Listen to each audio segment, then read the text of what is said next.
और सीधे आपको ले चलते हैं गुजरात के गांधीनगर, जहां गृह मंत्री अमित शाह इस वक्त लोगों को संबोधित कर रहे हैं।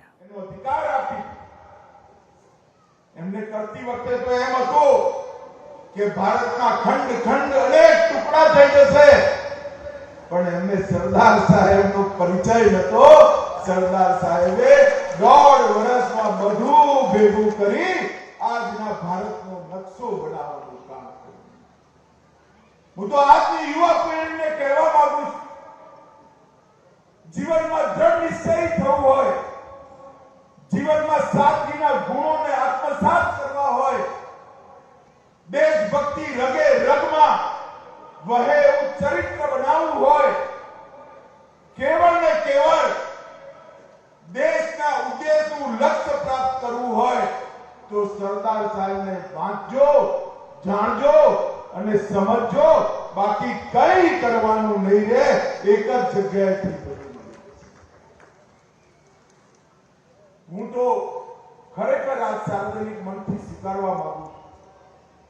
ગુજરાતથી ગયો ત્યાં સુધી સરદાર સાહેબનો મને અડધો પડધો જ પરિચય। નાનપણથી હું વાંચતો, જાણતો, ઓળખવાનો પ્રયાસ કરતો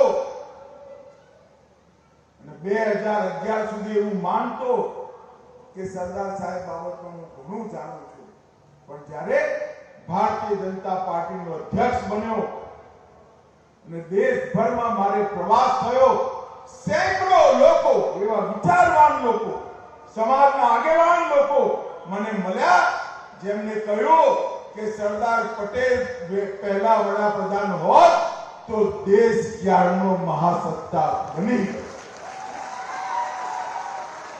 જ્યારે એક મુખે દેશના દરેક રાજકીય વિદ્વાનોનો આ મત થતો હોય તો કેવું જીવન સરદાર સાહેબ જીવ્યા હશે।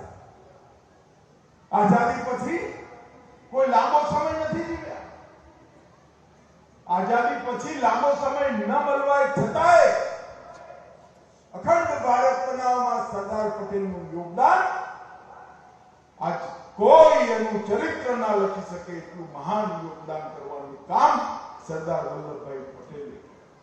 અને સરદાર સાહેબને આ કોંગ્રેસિયાઓએ વર્ષો સુધી અન્યાય કર્યો,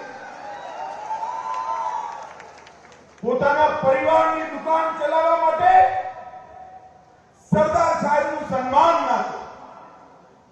સરદાર પટેલ જેવા મહાપુરુષનું સંસ્કાર જ્યાં થયા ત્યાં કોઈ સ્મારક નથી। કોંગ્રેસ પાર્ટી સત્તામાં રહી અથવા ભાગીદાર રહી ત્યાં સુધી સરદાર સાહેબને ભારત રત્નનો એવોર્ડ ના મળ્યો, જેનો એવોર્ડ પર સૌથી પહેલો અધિકાર હતો એ માણસને એવોર્ડ મળતા મળતા 40 વર્ષ થઈ ગયા। ભાઈ 40 વર્ષ।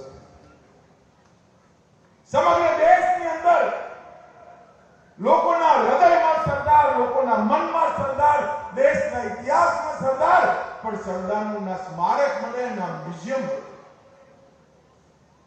એને બનાયા તો એ આધા અધૂરા અધકચરા મ્યુઝિયમો બનાવ્યા। નરેન્દ્રભાઈ જ્યારે વડાપ્રધાન બન્યા ત્યારે વિશ્વમાં સૌથી ઊંચી પ્રતિમા અને સ્મારક સરદાર સાહેબનું બનાવવાનું કામ નરેન્દ્ર મોદી।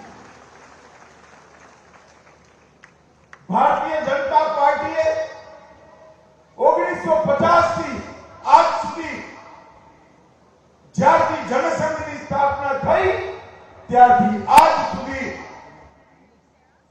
પોતાનો ચુનાવ ઘોષણા પત્ર, સંકલ્પ પત્ર સરદાર સાહેબ